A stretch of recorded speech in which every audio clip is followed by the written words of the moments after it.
Bonsoir tout le monde, mon nom est Raphaël et on va parler de Big Brother Célébrité. L'épisode 33 a été diffusé ce soir et on va s'en parler. Et l'épisode 33 était l'épisode de la cérémonie des nominations pour la semaine de patronat de François. Et donc on allait savoir quelles étaient ses directions, quelles étaient ses nominations pour la semaine et s'il allait réellement respecter la promesse qu'il a dit à Manu de le faire sortir de la maison cette semaine. Et non seulement ça, on a vu aussi la présence d'une courte activité qui a marqué le retour de la boîte noire cette semaine. Et cette activité-là a eu des conséquences, va avoir des répercussions et j'ai hâte d'en discuter avec vous. Et donc on va pas plus attendre, on va pas plus niaiser et on va aller directement au cœur de la vidéo. Alors, l'épisode de ce soir s'est ouvert sur le doux moment sponsor. Sponsor. Ah oui, c'est le moment sponsor. Et bref, le moment sponsor était le déjeuner. Donc, François a invité Jean-Thomas à déjeuner pour un petit peu discuter de stratégie et des plans à suivre pour les semaines suivantes. Donc, sans surprise, François a invité Jean-Thomas, c'est probablement les deux plus proches alliés de ce côté-là de la maison, et il voulait discuter un peu de la cible la semaine prochaine, parce que considérant que cette semaine, sous toute évidence, Manu risque d'être la personne qui va être évincée, considérant son désir fort de vouloir quitter la maison, il faut qu'ils commencent déjà à planifier pour la suite parce que eux ils viennent de perdre un nombre en perdant Manu. Et ce qu'ils mentionnent principalement, c'est que ça va être vraiment Camille leur cible. La raison, c'est que Camille est une excellente joueuse sociale selon les gars. Puis le point qu'ils amènent, c'est que la manière dont elle rebondit de l'élimination de Lisandre et Claude est exemplaire. Et c'est vrai, elle a perdu ses deux plus gros alliés. Finalement, elle s'est créée une sous-alliance avec Rich et Maxime. En plus que Kevin l'apprécie encore beaucoup. Fait qu'elle a été capable de rebondir puis elle est pas isolée dans la maison même si elle a perdu ses deux plus proches alliés. Ces facteurs-là font en sorte qu'ils ont peur d'elle et ils veulent la sortir au plus sacrant. L'autre point que cette discussion-là sur Camille a amené, c'est que Kevin semble vraiment pas vouloir être prêt à la nominer. Pour lui, c'est inconcevable qu'il va mettre Camille sur le bloc si jamais il remporte le patron de la maison. Il se sent pas à l'aise avec ça, il a dit à Camille qu'il la nominerait jamais. Et donc, ce que ça fait croire aux gars, c'est que les loyautés de Kevin sont peut-être plus partagées qu'ils le pensaient. Ils pensaient peut-être qu'ils étaient plus fidèles à leur groupe à eux, mais finalement, il veut pas nominer Camille, fait à quel point ils peuvent lui faire confiance lorsque vient le temps de prendre la décision d'éliminer Camille dans le futur. Et là, ce que ça fait, il commence à douter de la loyauté de Kevin, il commence à peser les pour et les contre de voir si Kevin est utile à leur alliance, surtout qu'il n'a pas gagné une compétition à date. Il commence à se poser des questions par rapport au rôle de Kevin dans l'alliance des quatre. Un autre point qui est arrivé dans cette conversation-là, c'est le fait que pour essayer de consolider la présence de Kim dans leur alliance, ce qui est nécessaire selon moi au succès de leur alliance dans le futur, ils veulent rappeler à Kim les propos que Camille lui avait tenus en la menaçant que si elle allait pas respecter le plan pour sortir Manu il y a 2-3 semaines, que ça allait être la première cible de l'alliance après. Ce qui était un très mauvais move social de la part de Camille et qui a causé beaucoup de problèmes à Camille et à son alliance dans la suite des choses. Et qui a frustré Kim, et c'est compréhensible, mais là, justement, les gars veulent se servir de ça, de cette erreur de Camille, pour s'assurer d'avoir Kim de leur bord, ce qui est le move logique à faire. Donc, ce que j'ai aimé de cette conversation-là, c'est qu'on voit que la hiérarchie dans l'alliance des quatre est quand même assez claire. T'as Jean-Thomas, François au-dessus des quatre, t'as Kim juste en dessous, puis t'as Kevin en bas. Fait que, selon moi, dans le portrait que j'en fais présentement, s'ils ont une personne à saboter de l'alliance des quatre, selon moi, ça va être Kevin qui va partir. Parce que ils peuvent pas s'assurer de sa loyauté. Et ça doit faire peur énormément à François et à Jean-Thomas. Suite à ça, on est allé directement à la cérémonie des nominations où François a décidé de nominer 2 personnes en se basant sur le désir qu'il mentionne. Il nomine premièrement Manu, en mentionnant le désir de Manu de vouloir quitter la maison et en disant que des fois dans la vie, il y a des choses plus grandes que la game et qu'il faut respecter les individus qui jouent à la game et c'est pour ça qu'il a nominé Manu. Donc le discours lui laisse croire qu'il veut vraiment tenir sa promesse cette semaine de laisser Manu retourner voir sa famille et de pas le torturer en le faisant rester dans la maison contre son gré. Et la deuxième personne qu'il nomine est Kevin. Ce qui m'a quand même surpris, surtout que vu qu'il y avait la conversation auparavant où il mentionnait qu'il était plus sûr de truster Kevin à 100%, quand j'ai vu sa face apparaître sur le tableau au lieu de voir une Camille, un Max ou même à la limite un Richardson pour servir de pion, là que ce soit Kevin qui est sur le bloc, moi ça m'a fait ok, ils veulent peut-être déjà se préparer à trahir Kevin cette semaine s'il faut qu'ils trahissent quelqu'un. Le François a mentionné qu'il a nominé Kevin pour le désir de vouloir le faire participer au plus de veto possible pour ne pas faire arrêter sa séquence de participation au veto consécutif, ce que j'ai trouvé quand même assez drôle. Puis tu vois que Kevin, il faisait en semblant d'être frustré puis de faire des menaces à François, mais tu voyais qu'il riait 2 secondes après. Fait que c'est là que j'ai comme réalisé que ok, ça fait partie du plan. C'est pas une vraie nomination, mais ça me laisse quand même à croire que dans les 4, ça reste Kevin qui est au bas des 4 parce que c'est lui qui sert de pion encore une fois contre Manu. Il avait déjà servi de pion à la semaine 2 ou 3, je pense. Puis il a failli sortir de la maison à cause de ça. Ben là, il est remis comme pion encore. Fait que moi, être Kevin, je commencerais à me poser des questions sur est-ce que l'Alliance compte réellement sur moi ou non? Est-ce que je suis vraiment juste un pion dans leur plan? Et si oui, ben il faudrait peut-être qu'ils passent à l'action. Et on voit Manu être très très content de la nomination de François et le remercie de lui avoir permis d'être sur le bloc cette semaine pour pouvoir partir. Comme je l'ai dit dans la vidéo hier, je comprends pourquoi il veut partir, je comprends ses raisons, c'est juste poche pour la game. J'en parlais avec du monde dans les commentaires, j'en parlais avec des amis hier. C'est que ça dénature Big Brother quand le monde veut partir, puis ça, comme je l'ai dit, ça peut, c'était le fait que ce soit un membre de l'Alliance majoritaire qui quitte cette semaine, ben va changer la donne. Ça donne une chance de plus aux underdogs, donc surtout Maxime, Camille et Rich, de peut-être avoir une chance de plus dans l'aventure qu'il y en aurait eu si Manu était encore solide avec le groupe et il désirait pas quitter. Non, pour ceux qui sont des partisans du groupe minoritaire, ben le départ de Manu est probablement la meilleure chose qui aurait pu se passer cette semaine, même si c'est un départ volontaire et que ça tue un peu le suspense pour cette semaine. On arrive à la fameuse compétition pour la boîte mystère.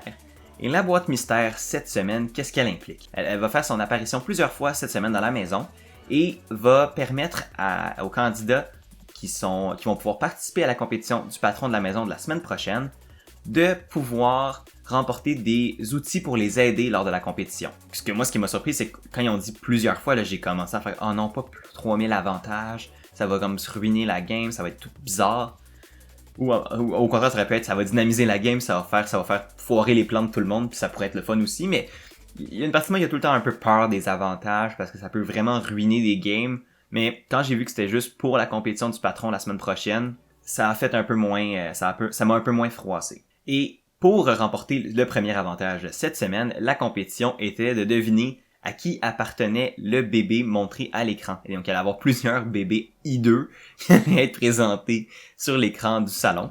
Et 2 équipes allaient devoir s'affronter dans un match de genre génie en herbe pour déterminer de qui cet enfant-là était le bébé. Et donc, ils devaient nommer 2 candidats de la saison qui auraient fait un beau couple qui aurait donné un lait bébé. Ça se dit absolument pas, mais c'est pas grave. Pour ce faire, ils ont dû séparer les joueurs de la maison en 2 équipes, et comme ils étaient 7, vu que François pouvait pas participer en tant que patron de la maison, ben ça faisait une équipe de 4 et une équipe de 3. Et peu surprenamment, c'était Camille, Max et Richardson contre Kim, Jean-Thomas, Kevin et Manu. Donc l'équipe de Camille s'appelait les Aigles les Faucons de Versailles, je pense. Et t'avais l'équipe de Jean-Thomas qui était les humains sur un sofa ou les humains sur un divan, je sais plus trop. Et ça m'a pas surpris la division des groupes comme ça, parce que c'est assez évident, merci, que c'est ça, comme ça que les lignes sont tranchées d'un point de vue de comment les choses se voient dans la maison. Nous, on sait que c'est peut-être un peu différent, notamment à cause de Richardson, notamment à cause de Kevin. Tu sais, il y a des facteurs là-dedans qui brouillent un peu les lignes, mais bref, le standard de ces groupes-là est pas surprenant. Et là, la compétition commence, et ça commence avec un pile ou face pour déterminer qui va être la première équipe à deviner. J'ai juste mentionné un petit truc que j'ai trouvé tellement comique, c'est que quand ils ont tiré à pile ou face, François savait même pas quel côté était pile ou était face. C'est tellement l'affaire la plus millionnaire que j'ai vue de ma vie. Qui sache pas c'est quoi le côté d'une pièce de monnaie. C'est peut-être juste parce qu'il était dans l'une ou c'était pas une pièce régulière, whatever, mais j'ai juste trouvé le principe en soi assez ironique et comique, merci. Suite au pile ou face, c'était l'équipe des Faucons de Versailles qui ont pu décider qui des 2 équipes allait commencer la première question et avoir droit au premier droit de réplique s'il y avait des erreurs, etc. Et Richardson essaie de pousser pour que ce soit l'autre équipe en face qui réponde en premier pour qu'il puisse avoir la réplique en cas de besoin, puis c'est logique. C'est comme tu vois souvent ça, mettons, dans les sports comme au football ou tout ça, où tu vas voir l'autre équipe donner le premier jeu à l'autre pour pour pouvoir contre-attaquer plus facilement, parce que des fois, t'as des avantages à contre-attaquer plus qu'à attaquer en premier. Mais cette idée-là a été balayée du revers de la main par Camille. C'est donc les Faucons de Versailles qui ont commencé, et ils ont eu 2 bonnes réponses de suite, donc ça allait super bien pour eux. Une belle avance de 2-0, tu vois que l'autre groupe commençait à s'inquiéter, puis tu vois que les Faucons de Versailles prenaient une certaine assurance. Et c'est là que ça s'est gâté pour les Faucons de Versailles, parce que pour les 5-6 prochaines rondes, ben c'est les humains sur le divan qui ont tout remporté. Puis c'était même pas proche. Je vais pas passer toutes les bébés parce que ça peut être long, mais tu vois souvent que les idées de Richardson étaient refusées dans les conversations. Tu sais, la communication marchait moins bien, il se faisait pas confiance dans l'alliance dans l'équipe des Faucons, tandis que dans l'équipe des humains, ça semblait beaucoup plus être coopératif pour trouver des réponses. Et finalement, ben, c'est les humains sur le divan qui ont remporté le contenu de la boîte noire. Et vu que c'est pas les 4 personnes qui peuvent gagner le contenu de la boîte noire, ben ils devaient décider entre eux qui des 4 allait remporter le prix. Et là, Kevin, il a vraiment fait il a sorti plein de bons arguments pour dire, écoutez, je me sacrifie tout le temps pour l'Alliance, je pense que j'ai été un bon joueur d'équipe, est-ce que ça peut être à mon tour de gagner quelque chose, s'il vous plaît? Kim a tellement manipulé Kevin en lui disant, écoute, j'en aurais vraiment besoin cette semaine, ça me donnerait un petit remontant, pis ça, puis Kevin, en tant que quand même bon gars qui est, ben il a accepté de le donner à Kim. Oh mon dieu, Kim a tellement ramassé Kevin là-dessus. Le pauvre, il s'est fait jouer avec les sentiments. Oh mon dieu, pauvre gars. Et donc c'est Kim qui a remporté le pouvoir de la première boîte noire de la semaine. Et c'est une rallonge avec un tag écrit 5 minutes dessus. Ce que moi j'en déduis, c'est qu'ils vont elle va probablement avoir une extension de 5 minutes. Et donc elle aura 5 minutes de plus pour compléter l'épreuve. Tu vois que certains des joueurs commencent à se demander est-ce que ça va être une épreuve dans le noir, puis c'est pour ça qu'il y a un fil électrique, fait que là, il va y avoir 5 minutes de lumière. Et là, dans ma tête à moi, je me dis, les chances que ce soit une épreuve dans le noir me surprendraient, parce qu'il y en a déjà eu une dans la saison, puis c'est bien rare qu'ils en mettent 2. Ça peut toujours être ça, mais selon moi, ça va peut-être plus quelque chose de casse-tête, ou quelque chose qui va nécessiter que les joueurs fassent une tâche qui va être longue, et donc que Kim va pouvoir embarquer 5 minutes plus tard, donc elle va être moins fatiguée que les autres, ou ça va être un casse-tête puis elle va commencer 5 minutes avant les autres. C'est quelque chose qui va avoir où le temps va devenir un avantage précieux. Reste à savoir, mais c'est ma petite hypothèse personnelle. Le petit jeu pour remporter le contenu de la boîte noire a pas juste permis à Kim de remporter une extension de 5 minutes, mais a aussi permis de créer quelques tensions dans la maison, puis c'est pour ça que ces jeux-là, des fois, peuvent vraiment être intéressants dans la game de Big Brother, des petites activités dans la maison entre les joueurs, parce que ça peut faire changer les choses. Et ça peut faire sortir des comportements, ça peut faire sortir des frustrations, ou ça peut faire en sorte que des joueurs qui, au début, se parlaient pas tant, ben, ils vont commencer à s'apprécier parce qu'ils vont être en équipe et ça va bien marcher. T'sais, ça peut vraiment, des fois, jouer dans les dynamiques très subtilement, mais des fois, ça peut être majeur au final dans la game. Et c'est un peu ce qu'on a vu aujourd'hui. Il y a eu 2 contre-coups de cette compétition-là qui pourrait vraiment changer la donne pour la suite des choses, et je vais en parler évidemment. Donc premièrement, ben c'est que Kevin commence à être sérieusement frustré d'être celui qui est tout le temps sacrifié par l'Alliance des 4. Fait que d'être encore mis comme pion cette semaine, il a été plus tôt dans la saison, de devoir donner son prix à Kim. C'est tout le temps celui qui donne dans l'Alliance, mais il ne reçoit jamais rien. Et ça commence à le frustrer, puis cette frustration-là est un peu dirigée envers Kim, qui considère comme avoir eu beaucoup d'avantages de la part des autres, beaucoup de faveurs, puis que lui, il en a pas eu beaucoup. Fait que François, lui, est exalté de savoir ça, parce qu'il se dit, écoute, c'est parfait qu'il y ait une petite fraction qui se crée entre les deux, parce que lui, il va pouvoir se servir de ça pour avancer sa game plus loin, puis que quand ils vont être le groupe des 4 ensemble dans le Final Four, ben quel crack ils vont pouvoir utiliser pour se rendre plus loin, lui et Jean-Thomas, ben c'est la crack entre Kim et Kevin. Et ils vont probablement pouvoir se servir de cette frustration-là entre les deux pour en sortir un, sans qu'il y ait de conséquences sur leur game à eux. Et c'est autant que ça a l'air machiavélique, autant c'est tout à fait stratégique et c'est le bon move à faire de la part de François. Puis autant on peut dire que François est arrogant et méprisant et tout ça, et il l'est dans sa manière de dire les choses, je suis vraiment pas un fan, mais il est quand même très stratégique. Le gars, il comprend la game, il sait planifier ses coups c'est comme sur un plateau d'échecs, il pense pas juste au coup prochain, il pense 4, 5, 6 coups et les répercussions que ses actions vont avoir sur ces coups-là. Est-ce que sa game sociale laisse un peu plus à désirer justement considérant son arrogance et tout ça? Définitivement. Mais d'un point de vue stratégique, le gars, il est pas con. Vraiment pas. l'observation qu'il a fait sur la friction qu'il y avait entre Kevin et Kim et comment il allait pouvoir utiliser ça pour sa game plus tard était tout à fait juste. Et l'autre conséquence à la compétition pour le contenu de la boîte mystère touche Richardson. Avant même que la compétition débute, on voit Richardson aller voir Jean-Thomas pour lui demander comment il préfère que les équipes se séparent. Est-ce qu'il préfère qu'il joue l'espion de l'autre côté ou qu'il soit avec eux? Puis, tu sais, il dit autant que j'ai pas envie de jouer avec Camille, autant je vais le faire s'il faut. Donc là, il y a une petite cloche qui m'a sonné dans la tête. Je me dis, ok, est-ce que c'est les phases de carême qui vont... C'est qu'il y a des problèmes dans les phases de carême ou c'est Richardson qui ment à Jean-Thomas pour lui faire croire à 100% qu'il est de leur bord à eux? Si c'est un mensonge de la part de Richardson puis qu'il joue vraiment les deux côtés comme ça, wow! Il est un très bon menteur parce qu'il avait vraiment l'air de pas vouloir jouer avec Camille. D'où le fait que j'ai cru que c'était peut-être parce qu'il y avait des frictions dans l'alliance. Mais on le sait pas encore trop. Par contre, ce qu'on a appris, c'est que finalement, Richardson a vraiment, mais vraiment pas aimé jouer avec Camille pendant le jeu parce que tout ce qu'il disait, toutes les idées qu'il proposait, tout son input quant aux réponses potentielles ou même juste, comme je l'avais dit tantôt, à savoir qui devait commencer à répondre aux questions en premier, mais toutes ces observations ont été balayées de la main par Camille. Camille qui voulait comme quasiment tout le temps contrôler ou que c'était tout le temps ses réponses à elle qui étaient meilleures. Et dès que Richardson proposait une réponse à François et qu'elle était pas bonne, Camille était tout le temps comme « Ah, je savais que c'était pas ça » ou « Ah, on aurait dû essayer telle affaire ». Ce qui a énormément frustré Richardson.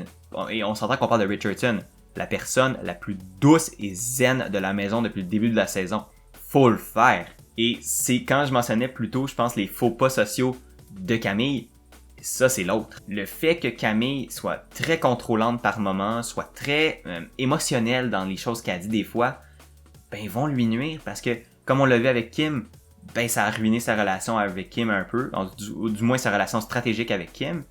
Et là, la manière dont elle agit avec Richardson pourrait ruiner sa liaison stratégique avec Richardson et tirer les phases de carême dans le pied royalement.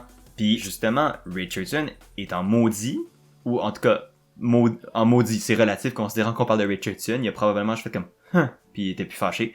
Mais tu vois que Jean-Thomas, lui, il est content de ça parce qu'il dit « Ok, Richardson est vraiment de notre bord. Il a pas aimé jouer avec Camille. Quand il lui demande « Est-ce que tu serais prêt à sortir Camille la semaine prochaine? » Richardson, il a répondu un gros « oui ». Et là, ce que ça a fait, cette réponse-là aussi claire, nette et précise de Richardson, c'est que là, t'as vu une switch allumée dans la tête de l'alliance majoritaire, donc surtout François, Jean-Thomas et Kim, en disant « Écoute, peut-être que Richardson est plus de notre bord qu'on le pensait, et non seulement ça, puis moi c'est ma théorie personnelle, peut-être que Richardson pourrait remplacer Kevin dans la hiérarchie de l'alliance. Puis pourquoi pas? Richardson est prête à faire le move la semaine prochaine que Kevin n'est pas prêt à faire. Pour eux, c'est peut-être l'opportunité en or de garder un groupe de 4 et pouvoir tasser Kevin sans qu'il y ait trop de conséquences négatives à leur game parce qu'ils ont déjà un quatrième joueur qui serait prêt à prendre sa place dans le Final Four. C'est une erreur majeure de la part de Kevin de pas être capable de reconnaître que sa meilleure chance dans le jeu est probablement veut pas de sortir Camille. S'il veut se rendre dans le Final Four puis qu'après ça tout peut jouer là. Puis Richardson, s'il est capable de reconnaître cette friction-là puis de prendre la place de Kevin dans le groupe des 4, ça serait génial de sa part. Puis ça lui permettrait réellement, s'il gagne une compétition ou deux dans le endgame, c'est à partir du Final 5 ou Final 4, pourrait très légitimement se rendre en finale. Et je pense que comment il a navigué la game à date, il n'y a pas d'ennemis dans la maison non plus. Il y a probablement une des games sociales les plus... T'sais, sans être les plus exceptionnels, il y a personne qui haït Richardson dans la maison. Tout le monde, au minimum, est juste neutre. Pour lui, s'il est capable de se rendre en finale, il y a un cas légitime de pourquoi il pourrait gagner. Puis, s'il est capable de prendre la place de Kevin dans le top 4, honnêtement, Richardson va être à surveiller. Puis, je suis super content de pouvoir dire ça. Et donc, c'est pas mal là-dessus que c'est terminé l'épisode. Autant que c'était pas l'épisode où il s'est passé le plus d'affaires, il y a pas mal eu la cérémonie, l'activité puis les répercussions de l'activité, c'était comme les 3 sujets majeurs de l'épisode. Il y a quand même eu beaucoup de potentiels mouvements dans les alliances puis dans les groupes. Le fait que Kevin ne veuille pas sortir Camille, le fait que Richardson lui soit complètement prêt et a été énormément frustré par l'attitude de Camille, fait en sorte que les choses pourraient changer dans l'alliance majoritaire et pourrait faire en sorte que, ben écoute, ça se peut que Kevin se fasse sortir plus tôt que prévu et ça se peut que Richardson, lui, puisse stopper plus longtemps que prévu. Donc j'ai quand même aimé, malgré que c'était pas l'épisode le plus passionnant en ville, les directions ou les pistes qui nous donnaient d'un point de vue de l'histoire puis d'un point de vue de la stratégie qui pourrait venir cette semaine. Autant que je suis frustré que Manu parte, plus je vois les semaines suivantes s'en venir, plus je me dis, ok, ça va vraiment s'en venir crunchy dans les prochaines semaines, ça va devenir plus difficile, ça va devenir plus intéressant, puis est-ce que ça va permettre à Camille et au Maxime de se frayer un chemin? Peut-être. Est-ce que ça va permettre à Richardson de se frayer un chemin? Peut-être. Est-ce que ça va nuire au game de Jean-Thomas, Kevin et Kim et François? Peut-être. Tout ça est possible, puis vu que la compétition de la semaine prochaine risque d'être assez ouverte à tout le monde sauf François, puis que les deux alliances ont autant de chances de le gagner ou presque, la game est quand même assez ouverte malgré tout pour le futur, plus qu'elle l'était, je pense que si Manu restait dans la maison, fait qu'au final, je me plains pas. C'est là-dessus que va se terminer l'épisode d'aujourd'hui, j'espère que vous l'avez aimé.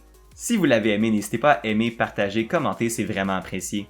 Si vous voulez plus de contenu comme ça, vous pouvez toujours vous abonner à ma chaîne, je fais des vidéos du lundi au vendredi, et si vous voulez la version audio de ces vidéos-là, ils sont disponibles sous la forme de podcast dans les liens dans la description en bas. Donc encore une fois, merci d'avoir écouté la vidéo, passez une très belle soirée, prenez soin de vous, et à la prochaine!